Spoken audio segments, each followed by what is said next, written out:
Mathematics में exercise 8.2 से पहले जो एग्जाम्पल्स आपके हैं जो कि 6 और 7 नंबर हम लोग सॉल्व कर चुके थे। आज हम लोग एग्जाम्पल नंबर 8 पर आ जाएंगे। इसमें मैं पढ़ रहा हूँ, आप भी ध्यान से सुनिएगा। लिखा हुआ है आकृति 8.17। इसमें बुक में एक फिगर बना हुआ है 8.17 नंबर पे, और ऐसा फिगर बना हुआ है तो मैंने बना के रखा है पहले से। आकृति 8.17 में AOBA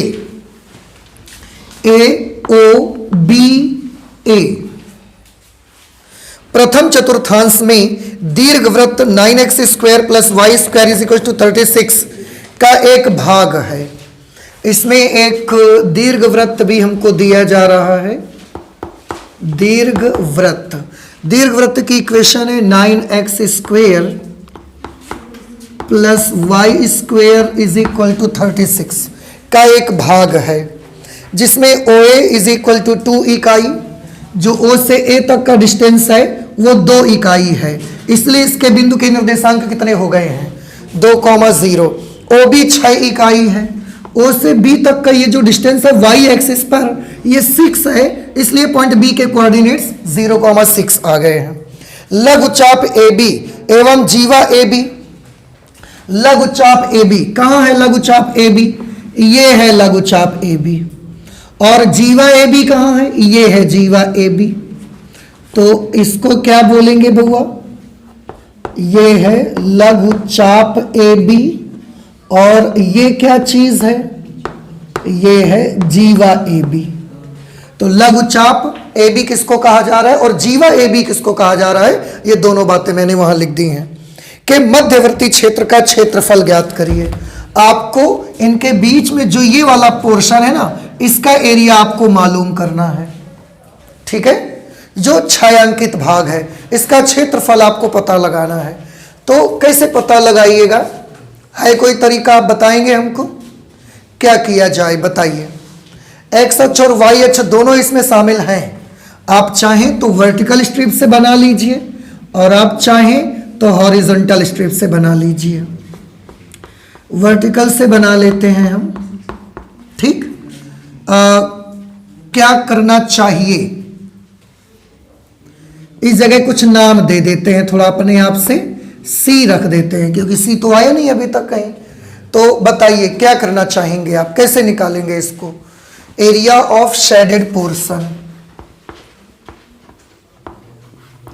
पहले ये बताओ, अच्छा क्वेश्चन समझ में आ गया सभी बच्चों को कि नहीं आ गया? क्यों भैया? अरे आप लोग तो हाँ ना कुछ भी नहीं करते। समझ आ गया?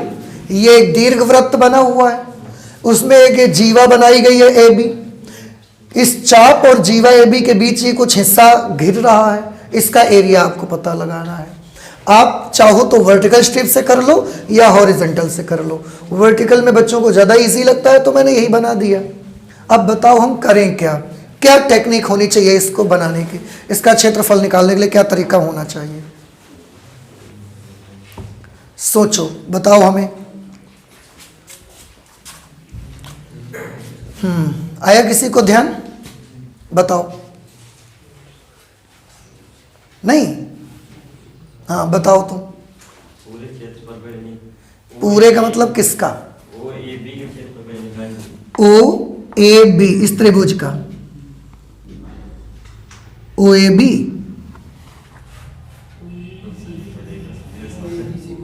हाँ सोचो भाई पहले। हाँ हाँ वेरी गुड, बताइए आप बताइए। किस में माइनस कर दें? O फिर A फिर C फिर B फिर O, इसका पूरे का निकाल लिया जाए, ठीक। और फिर उसमें O A और ये B जो ट्रायंगल नुमा आकृति दिख रही है, इसका माइनस कर दिया जाए। सही बता दिया आपने, ठीक तो है। तो एरिया ऑफ शेडेड पोर्शन क्या लिखें बताओ? एरिया ऑफ फिगर, नाम बताइए फिगर का। OACBO minus area of figure, इसका नाम बताइए। ट्रायंगल OAB देखो पहले क्या करेंगे, ओ ए सी बी ओ पूरा इसका निकाल लेंगे एरिया, फिर उसमें से ये वाला जो समकोण त्रिभुज आप देख रहे हैं इसका एरिया हम माइनस कर देंगे, तो अपने आप वो ऊपर वाला पट्टी निकल के आ जाएगी। रिक्वायर्ड एरिया को हम शेडेड पोर्शन के एरिया को ए से लिख देते हैं, क्योंकि हम वर्टिकल स्ट्रिप से ले रहे हैं इसलिए इस पे क्या लेना पड़ेगा मुझे, वाई डी एक्स। अब इस वाई डी एक्स किसका है, ये एरिया फिगर ओ ए सी बी ओ, ओ ए सी बी ओ ये कर्व के नीचे का है कि लाइन के नीचे का है, ये कर्व के नीचे का है, वेरी गुड। इसलिए ये वाई कहां से लाना पड़ेगा हमको, कर्व से हमको लाना पड़ेगा ये वाई। ना समझ में आया आपको? अच्छा, लिमिट्स कहां से कहां तक होंगी इसकी, एक्स अक्ष से लेना है कि वाई अक्ष से, एक्स अक्ष से लेना है। ये बिंदु 0,0 और एक्स का मान यहां से स्टार्ट हुआ, ये यहां पे खत्म, पूरे की बात कर रहे हो ना आप, यहां से शुरू यहां खत्म, तो 0 से 2 इसकी हमको लिमिट लेनी है, 0 से 2 minus area figure O A B, O A B का एरिया, ओ ए बी इस ये किसके नीचे का एरिया है, लाइन के नीचे का है। वर्टिकल स्ट्रिप तो इसके लिए भी है, यही स्ट्रिप इसके लिए भी काम कर जाएगी, बस इसका वाई बदल जाएगा। कर्व का था तो इतना वाई था, लाइन का होगा तो बस इतना सा वाई काम करेगा, तो ये आएगा वाई डी एक्स। आप बताइए ये वाई आप वक्र से लोगे कि लाइन से लाना पड़ेगा, लाइन से ये वाला y का मान लेना पड़ेगा। इसकी लिमिट बता दो भैया, x अक्ष से लोगे कि y अक्ष से, x अक्ष से, x का मान कि y का मान, x का मान, x अक्ष से और x का मान, तो त्रिभुज यहां से शुरू होगा x अक्ष पर, यहां खत्म, इसकी भी लिमिट क्या रहेंगी, फ्रॉम 0 to 2, ठीक है। Area is equal to y from curve, y from curve निकालिए, इसकी वैल्यू आएगी √6 स्क्वायर माइनस 3x का whole square dx from 0 to 2। अब ये बताओ कर्व से y का मान निकाला, कैसे आया, समझ में आ गया? पहले इसको उधर ले जाएंगे, 36 को लिखेंगे 6 का स्क्वायर, 9x स्क्वायर को लिख देंगे 3x का होल स्क्वायर, और dx ये वाला from 0 to 2। y from line, line की समीकरण से y का मान निकालिए, कहां है लाइन, चित्र में तो ये है पर इसके समीकरण तो हमें पता नहीं है, क्या करा जाए? आपके पास अब 2 ऑप्शन है, या तो आप समकोण त्रिभुज के क्षेत्रफल का सूत्र लगा के कर दो, और या तो फिर लाइन से y का मान निकाल के लाओ। कैसे? ये 2 बिंदुओं से जाने वाली रेखा है, और 2 बिंदुओं से जाने वाली रेखा का समीकरण पहले निकालेंगे, वहां से y मिल जाएगा आपको। नहीं समझ में आई? और ऐसे भी तो समझ सकते हो। अच्छा बताओ हमको, एक लाइन ऐसे जा रही है, ये x अक्ष पर a लंबाई का अंतःखंड काटती है, y अक्ष पर b लंबाई का अंतःखंड काटती है, तो इसकी इक्वेशन क्या होती है, x upon a plus y upon b is equal to 1। अब जरा थोड़ा इस लाइन को भी चेक कर लो, ये x अक्ष पर 2 लंबाई का अंतःखंड काटती है, y अक्ष पर 6 लंबाई का अंतःखंड काटती है, तो आपको नहीं लगता कि ये जो जीवा ए बी है इसकी इक्वेशन आ जानी चाहिए, x upon 2 plus y upon 6 is equal to 1? नहीं लगता ऐसा आपको? समझ में नहीं आया? लेकिन अरे फिर से देखो ना, आपने कक्षा 11 में सरल रेखा का चैप्टर पढ़ा कि नहीं पढ़ा? पढ़ा। उसमें आपने पढ़ा कि अगर कोई लाइन x अक्ष पर a और y अक्ष पर b लंबाई का अंतःखंड काटती है, तो उस रेखा का समीकरण x upon a plus y upon b is equal to 1 होता है। अब ये वाली बेटा लाइन तो है, ये लाइन ने x अक्ष पर कितना अंतःखंड काटा, 2, और y अक्ष पर 6, तो x अक्ष पर 2 लंबाई का अंतःखंड, y अक्ष पर 6 लंबाई का अंतःखंड बराबर 1, तो ये इस रेखा का समीकरण नहीं हो गया? हुआ कि नहीं हुआ? अब यहां से आप y का मान निकाल लो, यहां से y निकालोगे तो पहले इसको उधर भेजोगे, तो y by 6 is equal to 1 minus x upon 2, फिर ये 6 उधर भेज दोगे तो y is equal to 6 minus 3x, ये 6 यहां जाएगा, 6 एक कम 6 माइनस 2 3 6, ये y का मान आ गया कहां से, लाइन से। 6 minus 3x dx from 0 to 2।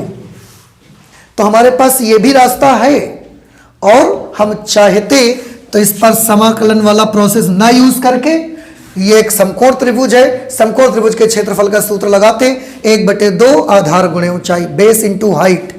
कितना आता? 1/2। बेस कितना है? 2। हाइट कितनी है?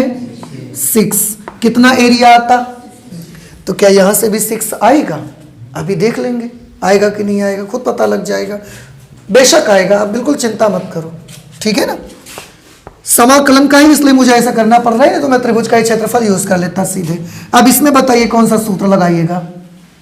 √a² माइनस x², ठीक है ना। √a² माइनस x² का सूत्र बताओ। x/2, x की जगह पर 3x/2 √a² minus x², 36 minus 9x² plus a²/2, 6×4 36/2 18। Sine inverse x/a मतलब 3x/6, 3x/6 का मतलब x/2। लेकिन अभी आंसर आया नहीं, x के साथ 3 गुणा में है, इसको आपको भाग में लाना पड़ेगा भाई। ये याद आया कुछ प्रोसेस आपको कि आप आसानी से आराम से पूरा फॉर्मूला लगा लो, लेकिन अगर x के साथ कोई नंबर गुणा में है तो उसको बाद में कहाँ ले आइएगा? भाग में। और अगर भाग में हो तो ये गुणा में था, हमको भाग में लाना पड़ा इसको। अब इसका एक बेनिफिट ये मिलेगा, इसको हम अंदर भेज ही देंगे। इस 3 से 3 चला जाएगा, इस 3 से 18 कट के 6 बन जाएगा, ये 3 ये बाहर का हट जाएगा। तब तक इधर का क्या होगा? 6 को इंटीग्रेट करिए, 6x, 3x को इंटीग्रेट करिए, 3x² 2 फ्रॉम 0 to 2, ठीक है ना। अब इसे सॉल्व कर लो। ओ, इसमें लिमिट तो हमने यूज नहीं की, फ्रॉम 0 to 2, ठीक है। 3 को अंदर ले जाओगे, चलो एक लाइन और हम लिखे देर, बताओ 3 अंदर भेज दे, क्या बचेगा? x/2 √36 माइनस 9x² प्लस ये 3 6 18, 6 sine inverse x/2 from 0 to 2 minus 6x minus 3/2 x² from 0 to 2। बउआ समझ आ रहे ना इतना? अब लिमिट अप्लाई कर दो आप। लिमिट अप्लाई करने में सबसे पहले जहां जहां x अपर लिमिट 2 लिखा जाएगा, यहां 2 लिखोगे 2/2 1 आएगा, पर यहां जब 2 लिखोगे तो 2 का वर्ग करोगे 4, 4 9 36, 36 माइनस 36 क्या हो गया? तो ये पूरा टर्म ही बउआ 0 हो गया। प्लस यहां 2 लिखेंगे 2/2 1, और साइन इनवर्स 1 क्या होता है? π/2, तो ये 6 हुआ और साइन इनवर्स 1 हो गया π/2। अब माइनस लगाएंगे, अब इन्हीं में सब जगह क्या लिखा जाएगा? लोअर लिमिट अर्थात 0 लिखेंगे। बेटा जब यहां 0 लिखेंगे तो भी 0 हो जाएगा, और जब यहां लिखेंगे तो साइन इनवर्स 0 बना वो भी 0 हो जाएगा। तो जब लोअर लिमिट लिखने जाओगे तब तो इसके दोनों के दोनों ही पद 0 हो जाएंगे। ये माइनस माइनस, लिमिट अप्लाई करो। पहले अपर लिमिट लिखोगे 2, तो यहां लिखा 2 छंग 18, 2 छंग 12, माइनस यहां पर करेंगे 2 का वर्ग कितना आएगा? 4, 4 3 12/2 6, माइनस। अब लोअर लिमिट अप्लाई कर दो, तो जब आप लोअर लिमिट लिखोगे यहां भी 0 लिखोगे तो 0 हो जाएगा, और यहां भी 0 लिखोगे तो 0 हो जाएगा। कहने का मतलब इसके भी दोनों टर्म बेचारे 0 ही हो जाएंगे। a इज इक्वल टू, इसको सॉल्व किया क्या बना? 3π, माइनस इसको सॉल्व किया क्या बना? 6। और बउआ अब आप देख लो 12 माइनस 6 क्या आ रहा है? 6 आ रहा है, और ये किसका 6 है? त्रिभुज OAB का क्षेत्रफल, और वहां पर भी त्रिभुज OAB का क्षेत्रफल कितना बन रहा था? 6। तो तरीका कोई भी लगाओगे, लेकिन क्योंकि समाकलन का है इसलिए हम चाहते हैं कि समाकलन का ही प्रोसेस यूज किया जाए। हम त्रिभुज वाला सूत्र ना लगाएं, जहां तक ज्यादा से ज्यादा हो सकेगा। समझ आ रहा है कुछ आपको? अब ये हमें बताइए, क्या आप ये बातें समझ पाए या नहीं समझ पाए भाई? समझ पाए आप? तो इस तरीके से ये आंसर आ जाएगा। बहुत ज्यादा अगर आप कुछ करना चाहो 3 कॉमन कर लोगे, पाई माइनस 2, और यहां पर आ जाएगा वर्ग इकाई, स्क्वायर यूनिट। ठीक है, तो ये हमने कौन सा क्वेश्चन कर लिया? Example number 8। आप नोट कर लीजिए, एग्जाम्पल नंबर 9 पे आते हैं। ओके, एग्जाम्पल नंबर 9 मैं पढ़ रहा हूं, आप भी ध्यान से सुनिएगा। एग्जाम्पल नंबर 9 पे लिखा है समाकलन का उपयोग करते हुए। देखो साफ लिख दिया है उन्होंने कि आप ऐसे नहीं कि त्रिभुज का क्षेत्रफल की जगह 1/2 आधार गुणे ऊंचाई लगा लो, ऐसा नहीं। समाकलन का उपयोग करते हुए एक ऐसे त्रिभुज का क्षेत्रफल ज्ञात करिए। त्रिभुज का क्षेत्रफल बहुत अलग अलग तरीके से निकाला होगा आपने। 1/2 बेस इंटू हाइट करके निकाला होगा। कोऑर्डिनेट में निकाला है आपने 1/2 x1 y2 minus y3 plus x2 y3 minus y1 plus x3 y1 minus y2, ऐसे करके निकाला है आपने। त्रिभुज का क्षेत्रफल आपने डिटर्मिनेंट में भी निकाला था, डिटर्मिनेंट में नहीं निकाला त्रिभुज का क्षेत्रफल। और एक चीज देखिए, समाकलन से भी हम त्रिभुज का क्षेत्रफल निकाल सकते हैं। तो आज आपको समाकलन का उपयोग करना है और त्रिभुज का क्षेत्रफल ज्ञात करना है। त्रिभुज के शीर्ष आपको दे दिए उनने। कौन कौन से शीर्ष दे दिए? Vertices of triangle. त्रिभुज के शीर्ष दिए गए हैं। एक शीर्ष है 1,0, एक दूसरा शीर्ष है 2,2 और एक तीसरा शीर्ष है 3,1। त्रिभुज में 3 शीर्ष होते हैं ना, तो ये 3 शीर्ष आपको दे दिए गए हैं और इन तीनों शीर्षों से मिलाकर जो ट्रायंगल तैयार होगा उसका आपको क्षेत्रफल पता लगाना है। तो और एक चीज देखिए, तीनों के तीनों शीर्ष आपको लगता है पहले चतुर्थांश में पढ़ रहे हैं सब, है ना? तो हमारा मेन जगह हमको कौन सी चाहिए? फर्स्ट क्वाड्रेंट चाहिए बस, बाकी और हमें कोई मतलब नहीं है। ये एक्स एक्सिस, ये वाई एक्सिस, इधर की तरफ एक्स डैश, इधर की तरफ वाई डैश। ये ओरिजिन पॉइंट है 0,0, that is known as O. Suppose ये 3 बिंदु हमको दिए गए हैं, 1 0 2 2 3 1। मैंने 1 यहां मान लिया, 2 यहां मान लिया, 3 यहां मान लिया। ठीक लगेगा? अच्छा, वाई अक्ष पे मैक्सिमम 2 तक गए हैं, तो 1 यहां मान लिया, 2 हमने यहां ले लिया। क्लियर है? ओके, ये 1 2 3, ये 1 2। अब सबसे पहला पॉइंट है 1,0। 1,0 कहां पर पड़ेगा बताओ? एक्स अक्ष पर, यहां पर पड़ेगा। ये पॉइंट है बेटा 1,0, ये वाला पॉइंट। ठीक है, एक ये पॉइंट लेना है, शीर्ष है। दूसरा 2,2, 2 1 2 इधर और 1 2 इधर, इधर इसके सामने, इधर इसके सामने, दोनों के सामने यहां पर एक निशान हम लगा देंगे। तो ये पॉइंट कौन सा हो गया बेटा? ये हो गया 2,2 हो गया। बताइए समझ आया कि नहीं आया? एक्स के सामने, एक्स अक्ष पर 2, फिर वाई अक्ष पर 2 डिस्टेंस, ये 2,2, 3,1, एक्स अक्ष पर 3 और वाई अक्ष पर ये 1, इसके सामने यहां पर लेना है। ये वाला पॉइंट आ जाएगा और ये वाला पॉइंट के कोऑर्डिनेट क्या है? 3,1। त्रिभुज के तीनों शीर्ष हमने बना दिए हैं। अब तीनों को मिला करके हम एक त्रिभुज तैयार कर सकते हैं। तीनों शीर्षों को मिलाएंगे और एक ट्रायंगल तैयार हो जाएगा। देखिए इस तरह से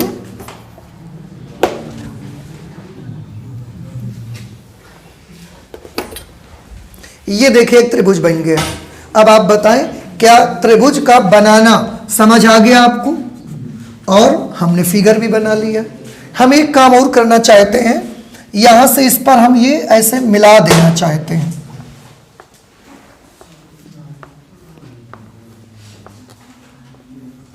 ऐसे कर दिया, कोई प्रॉब्लम आपको? ऐसे इसको भी हम यहां पर मिला देना चाहते हैं भाई, इस तरह से। तो त्रिभुज कहाँ है? अगर इसको ए बी और सी मान लें तो ये है ए, ये वाला सिरा है बी, और बउआ ये वाला सिरा कौन सा है भैया? सी। हमें इस त्रिभुज का क्षेत्रफल चाहिए। कितना क्षेत्रफल हमको चाहिए? हमें ये त्रिभुज जो दिख रहा है आपको, इसका एरिया हमको चाहिए।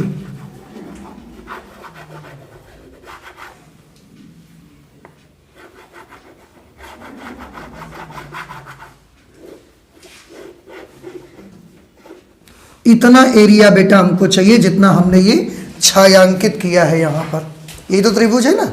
अब इसका एरिया कैसे निकाला जाए? देखिए कैसे निकालेंगे इसका एरिया हम। ये हमने यहां से संलंब डाल ही दिया है। ये भी इसकी साइड है और ये भी त्रिभुज की एक भुजा है। ए बी सी इनके नाम रख देते हैं डी और ई। ठीक, देखो एरिया ऑफ शेडेड पोर्शन।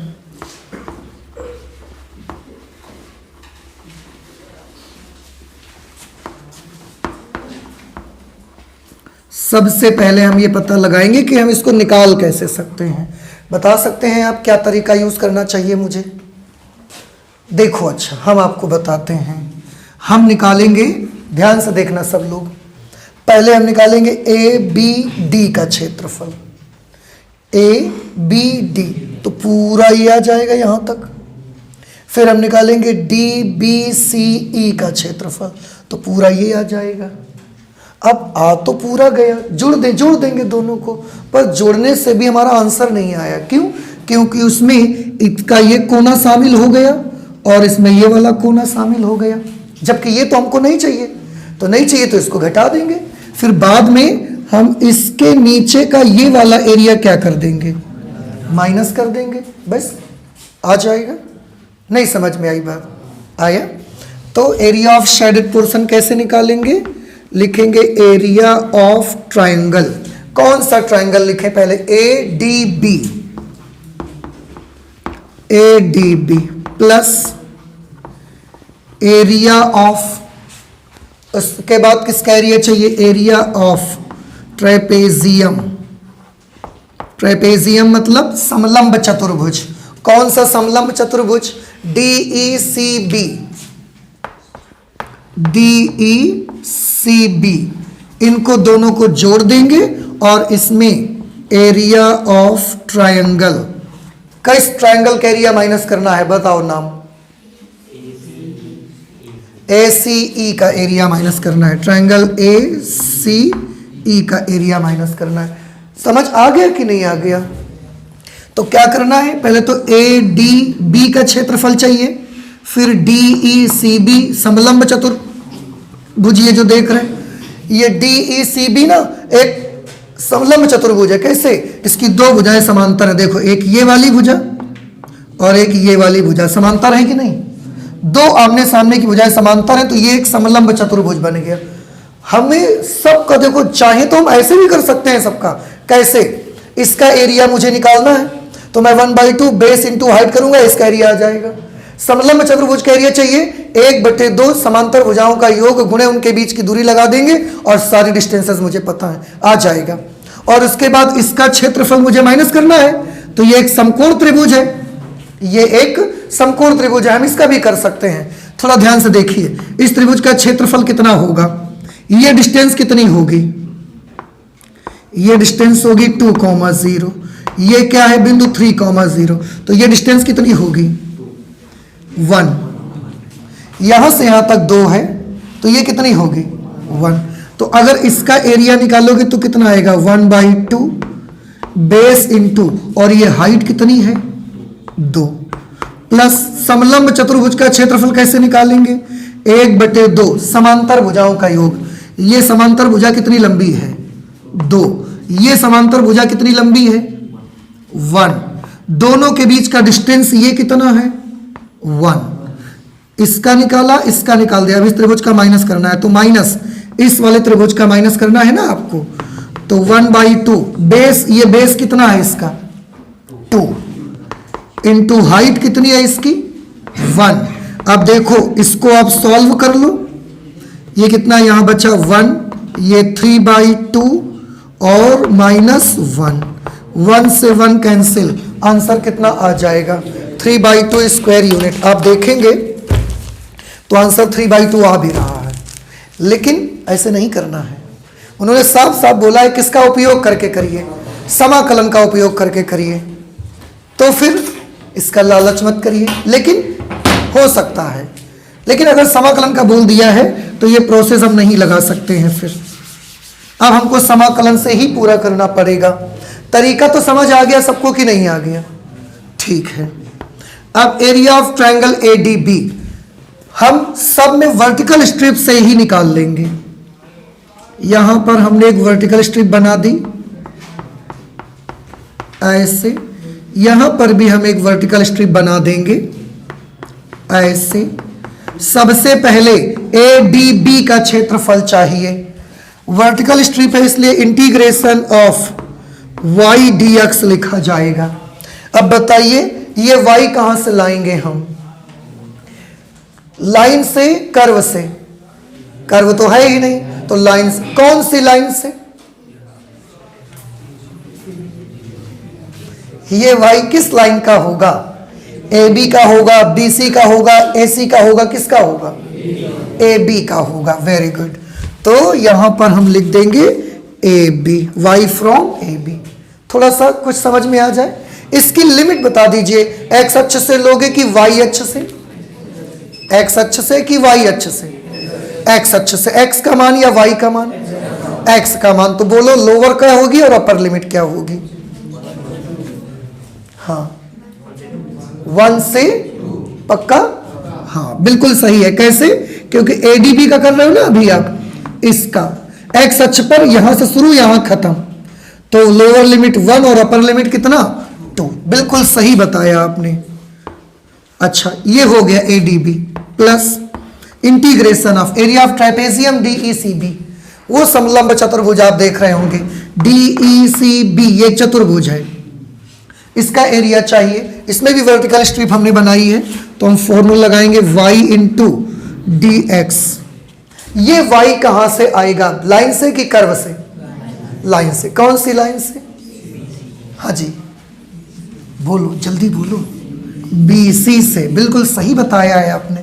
जब आप सही बताते हो तो फिर इतना डरने की क्या बात है आपको? आप सही कह रहे हैं, ठीक है ना? अच्छा अब ये बताओ इसकी लिमिट कहां से कहां तक लेनी है? सोच समझ के बताइए, मैं कुछ बताने वाला नहीं हूं इसमें, मैं आपकी कोई मदद कर नहीं सकता भाई। हमको इस समलंब चतुर्भुज का चाहिए, x अक्ष की लिमिट चाहिए और x का मान चाहिए। यहां से चलना शुरू किया तो जिस पोर्शन की बात हम कर रहे हैं वो यहां से शुरू हुआ, यहां पर खत्म। यहां x की वैल्यू 2, यहां x की value 3। So lower limit will be 2 and upper limit will be 3 minus area of triangle ACE।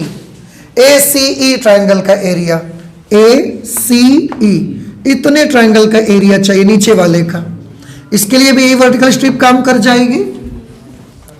तो ये आ जाएगा y dx। ये y कहां से आना चाहिए? किससे? AB AC। देखो ये वर्टिकल स्ट्रिप काम कर रही है ना, तो ये किसके नीचे है? पूरी BC के नीचे है। AC से लाई, कहां से लाई? ये वाला किससे? BC AC। बिल्कुल क्लियर है ना आपको? हाँ बिल्कुल सही कहा आपने, AC से लाना चाहिए क्योंकि वो इसके नीचे का एरिया है। भाई ये जो त्रिभुज देख रहे हैं ये तो इस लाइन के नीचे का है ना, उसके नीचे का थोड़ी है वो। और लिमिट बोल दीजिए इसकी कहां से कहां तक होगी। ये देखो ये वाला त्रिभुज जो ACE है ना, x अक्ष पे शुरुआत कहां से हुई थी इसकी? x अक्ष पे चलते जाओगे यहां से शुरू और यहां पर खत्म। सो 1 2 3, फ्रॉम 1 2 3। अब हमको ये बता दो एक बार, क्या यहां तक में किसी बच्चे को कोई प्रॉब्लम तो नहीं है बेटा? बताओ, अगर कोई प्रॉब्लम है तो पूछो हमसे। आ रहा है समझ में इतना? ठीक। अब हम क्या करना है, हमें AB BC और AC जब तक हम इनके समीकरण नहीं निकालेंगे ना तब तक हम कैलकुलेट नहीं कर सकते। हमें इनके क्या निकालने पड़ेंगे? अब समीकरण निकालने पड़ेंगे। तो आप सोचोगे पहले समीकरण निकाल लेते हो, तो पहले ये क्या कर लिया आपने?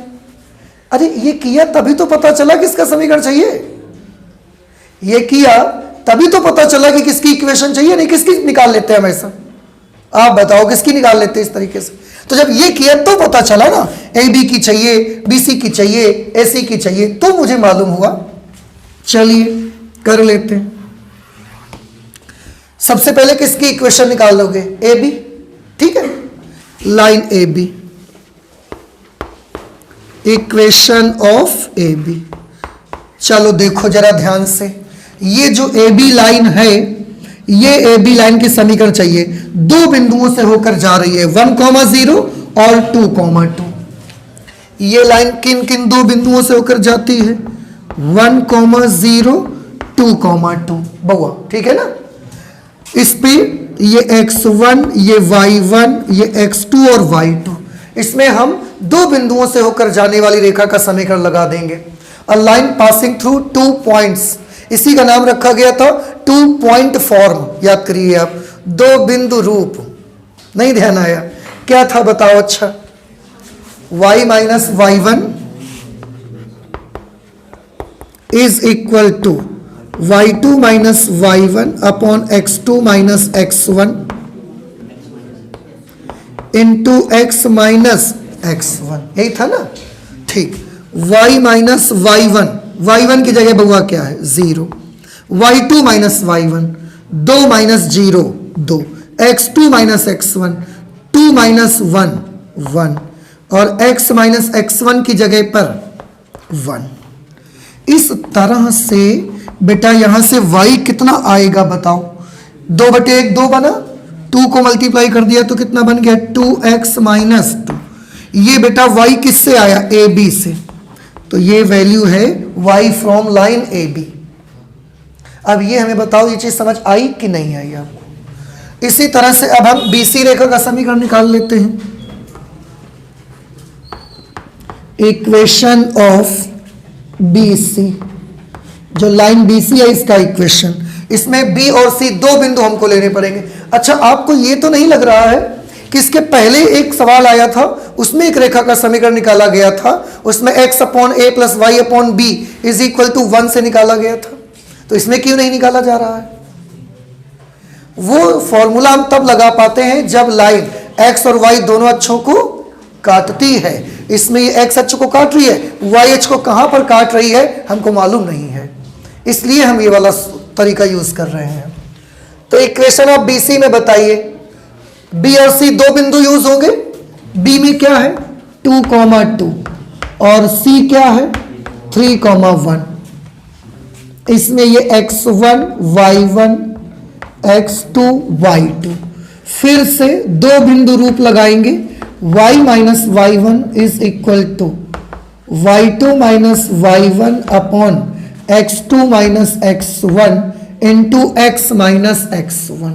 बेटा सूत्र तो याद आ गया होगा आपको, y माइनस y1 की जगह पर बुआ क्या लिखेंगे 2, y2 minus y1 1 minus 2 minus 1, x2 minus x1 plus 1, x minus x1 2। ये y minus 2 is equal to -1 को मल्टीप्लाई करेंगे माइनस x प्लस 2, तो भैया y का मान कितना आ जाएगा बोलो, माइनस एक्स प्लस 4। और ये y किस लाइन से है, BC से, इसलिए this is y from line BC, minus x plus 4 आ गया। इसके बाद अब अगली इक्वेशन पर आते हैं, इक्वेशन ऑफ AC रेखा का समीकरण के लिए दो आपको बिंदु चाहिए, एक तो बिंदु A चाहिए दैट इज 1,0 और एक बिंदु C चाहिए 3,1। इसमें ये x1 y1 है बउआ, ये x2 y2 है, ठीक है। फिर से वही फॉर्मूला यूज करेंगे, y minus y1 is equal to y2 minus y1 upon x2 minus x1 into x minus x1, ठीक है। y1 की जगह पर 0, y2 minus y1, y2 minus y1 1 minus 0 upon x2 minus x1, 3 minus 1 2 और x minus x1, ये 1 minus 0 तो 1 ही रहेगा ना। इसको फालतू करके एक लाइन बढ़ रही है, इसको हम हटा देते हैं यहाँ से। अब आप इसे सॉल्व कर सकते हो। y is equal to 1/2 x minus 1/2। अच्छा, ये y किस लाइन से निकाला गया है? AC से, इसलिए this is y from line AC। ठीक, अब ये सारी वैल्यूज यहां पर आके रख दीजिए, इसलिए a इज इक्वल टू, अब वक्त आ गया है, AB से y का मान कितना आया था? 2x माइनस 2, लिखिए यहां, ये मैंने लिख दिया 2x minus 2 dx from 1 to 2 plus integration of BC से y का मान कितना आया है? YBC minus x plus 4 dx from 2 to 3 minus integration of y from AC 1/2 x minus 1 1/2 x minus 1 dx from 1 to 3।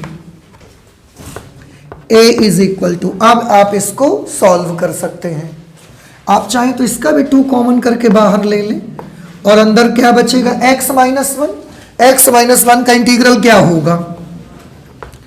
x² 2 minus x from 1 to 2 plus इसको integrate करोगे, minus x का होगा minus x² 2 plus 4x from 2 to 3 minus 1/2। x minus 1 का integral क्या आएगा? x minus 1, यहां पर भी x माइनस 1 था, ठीक है। x का होगा x² 2 minus x from 1 to 3। a is equal to 2। बउआ आप लिमिट अप्लाई करो, सबसे पहले जहां जहां x 2 लेना है, 2 का स्क्वायर किया क्या आया? 4/2 2 माइनस x की जगह पर 2, फिर माइनस लगाया। अब जहां x है 1 लिखना है, तो ये आ गया 1/2 माइनस 1, इसका हो गया। अब इसकी बात करिए, प्लस इसमें लिमिट अप्लाई करो, पहले जहां जहां x है वहां 3 लिखो, तो माइनस 3 का स्क्वायर किया, ये 9/2 प्लस 4 3 12। अब माइनस जहां जहां से लोअर लिमिट लिखना है, 2 दूना 4/2 माइनस का 2, ये 2 चौके 8, ऐसा हो गया। अब ये करेंगे माइनस 1/2, यहाँ जहां जहां x है पहले हम 3 लिख देंगे उसकी जगह, तो 3² 2 मतलब 9/2 माइनस 3, ऐसे बन गया ये। फिर माइनस, अब इसी में जहां जहां x है वहां लोअर लिमिट 1 लिखी जाएगी, 1 लिखेंगे तो 1/2 माइनस 1, इस तरीके से आ जाएगा।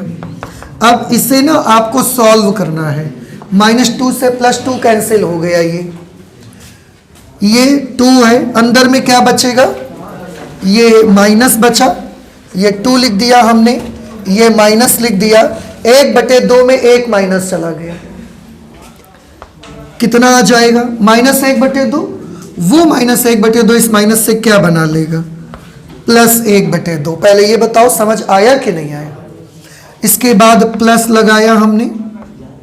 अब इसकी बात करिए जरा, 12 माइनस 9/2, 12 दूना 24 माइनस 9/2, तो ये आ जाएगा 24 माइनस 9, 15/2 नहीं हो जाएगा?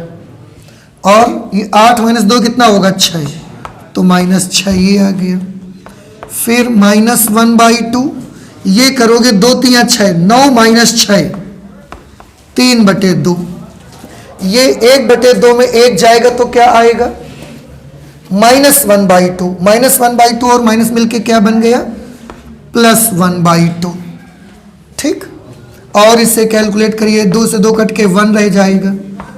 यहाँ 6 दूना 12, 15 माइनस 12 3/2, -1/2, ये 4/2 होके क्या बन गया? 2, 2 से 2 कैंसिल हो गया। देखो अब ये 1 प्लस 3/2 -1, -1 से +1 कैंसिल हो गया, 3/2 स्क्वायर यूनिट।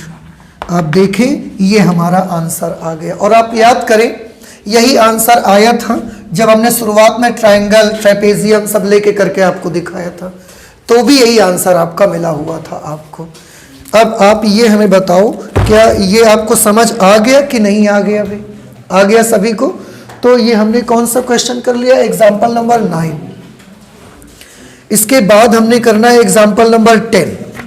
अब उसको हम लोग करेंगे पर अगली क्लास में कर लेंगे, ठीक है? तो आज मैथमेटिक्स में इतना ही रख लेते हैं, आगे और भी पढ़ाई करेंगे पर अगली क्लास में करेंगे। तो चलते हैं, मिलते हैं नेक्स्ट क्लास में। Thank you.